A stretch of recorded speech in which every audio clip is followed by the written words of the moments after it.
অসমৰ মুছলিম সমাজতকৈ হিন্দু সমাজ বহুত সভ্য হয়, বহুত ভদ্ৰ হয়। তেওঁলোকৰ চিন্তাধাৰা বহুত ভাল। আমাৰ মাজত এনেকুৱা কিছুমান পণ্ডিত আছে যিসকলে কিজানি ধৰ্মৰ পুথিৰ বিষয়ে কিমানখিনি জানে নাজানে সেইটো মই নাজানো। এইবিলাক কথা যে কেনেকুৱা কৈ থাকে বুজি নাপাওঁ। সেইসকলে নিজে অকল জানা, তেওঁ নিজে অকল জানা, বাকী মোল্লাবিলাক ভুল, বাকী মানুহবিলাক ভুল, এই নিজে অকলে জ্ঞানী। আপোনালোকে হয়তো চাগে চিনি পায় মুস্তাফা কামাল আজাৰী। বহুত মানৱতা পোৱা যায় তেওঁলোকৰ ভিতৰত, উদাৰতা আছে তেওঁলোকৰ ভিতৰত, মৰম আছে। তেওঁলোকে আঁকোৱালি ল'ব বিচাৰে আমাক, আমিহে আঁকোৱালি নলওঁ তেওঁলোকক। এইটো আমাৰ ভুল হয়। এতিয়া বহুকেইটা কৈ দিব এই হিন্দুসকলে ভাল কমেণ্ট কৰেতো, গতিকে তুমি তেওঁলোকৰ পাগল হৈ গৈছা। গতিকে এই মূৰ্খসকলকে মই এতিয়া কি ক'ম আৰু, উপায় নাই। মই ক'ম অধ্যয়ন কৰক। তেওঁ এজন মহাপণ্ডিত বুলি ভাবে নেকি নিজক, আৰু বাকী মানুহ সেইবিলাক ভুল কি মন্তব্য কৰি থাকে বুজি নাপাওঁ। আৰু হিন্দু মুছলমান কৰি থাকে, ই কিয় ইমান কৰিব লাগে? আপুনি কৰিব নালাগে। আপুনি যদি হিন্দু ধৰ্ম ভাল বুলি ভাবিছে তেনেহ'লে আপুনি হিন্দু ধৰ্ম গ্ৰহণ কৰিব। আপোনাক কোনে ৰিকুৱেষ্ট কৰিছে যে মুছলমান ধৰ্ম আপুনি থাকিব লাগিব? আপুনি যাওক না, আপুনি যাব পাৰে। এনেকুৱা কথা ক'ব নালাগে হিন্দু ধৰ্ম ভাল, মুছলমান ধৰ্ম বেয়া।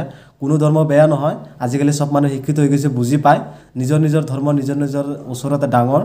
নিজৰ ধৰ্ম সঠিকভাৱে পালন কৰিব লাগে, আনৰ ধৰ্মত শ্ৰদ্ধা কৰিব লাগে। সেইখিনি কথা আজিকালি চবেই বুজি পায়।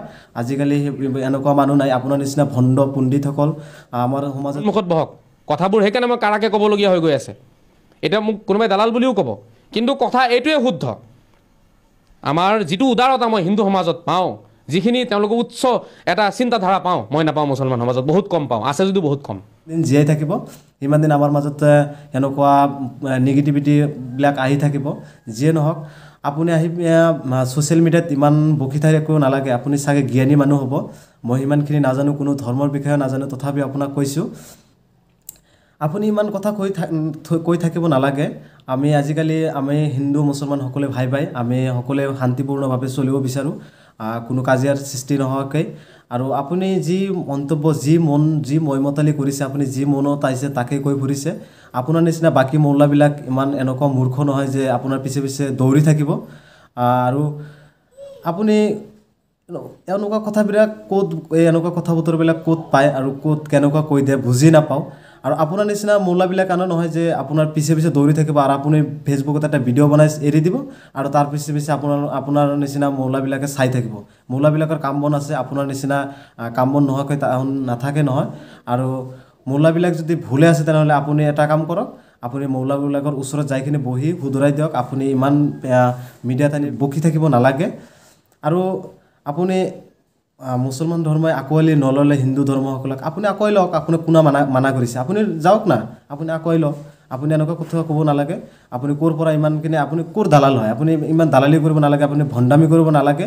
আজিকালি চব মানুহে বুজি পায় কৰিব, আপোনাক ভাল নাপায়। আপুনি ইমান ভণ্ডামি কৰিলে আপুনি ভাইৰেল হোৱাৰ চেষ্টাহে কৰি আছে।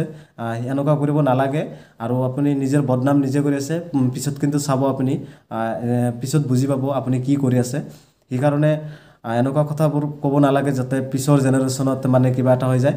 আজি আপোনাৰ ভিডিঅ'বোৰ মই সদায় চাইছিলোঁ, আপুনি কথা বতৰাবোৰ ভাল আছিল। মই ভাবিছিলোঁ যে আমাৰ সমাজত কিবা এটা উন্নত কৰিব, আমাৰ সমাজতে মৌলাবিলাক ভালে কিজানি, আৰু আপুনি আমাৰ সমাজৰ কাৰণে কিবা এটা কৰিব। পিছে যাই দেখা পালোঁ আপুনি যি ধৰণৰ মন্তব্য কৰি আছে সেইবিলাক আমাৰ সমাজতে উপযোগী নহয়। এনেকুৱা মন্তব্য কৰি থাকিলে আৰু আমাৰ মাজত বিশৃংখলাৰ সৃষ্টি হ'ব। সেইকাৰণে আপুনি ইমান মিডিয়াত আহি বকি থাকিব নালাগে। এইখিনি কৈ মই বেছি নকওঁ, কাৰণ